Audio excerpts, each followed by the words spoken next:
Hey, it's Phoenix Price, and this is Everlasting Time. It's crazy to think that time is everlasting. We spend our whole lives waiting and asking. So many questions and not many answers. I may not know much, but that question's been answered. I have not lived long, for long living's not standard. I would not like my whole life to be average, but I'm not quite sure on how to gain that advantage.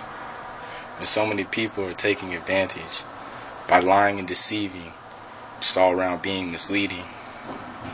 I hate the feeling of wanting and needing, wishing and dreaming that life could be easy, but sometimes shit ain't always what it seems. And that's why sometimes dreams just gotta stay dreams. It took me a while to find out what that really means. That's why now I follow my dreams by any means.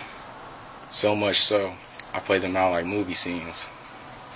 Even though I am but only in my teens, and haven't yet really achieved a thing, I cannot wait to see what it is my time will bring. That's Everlasting Time. Stay tuned for more.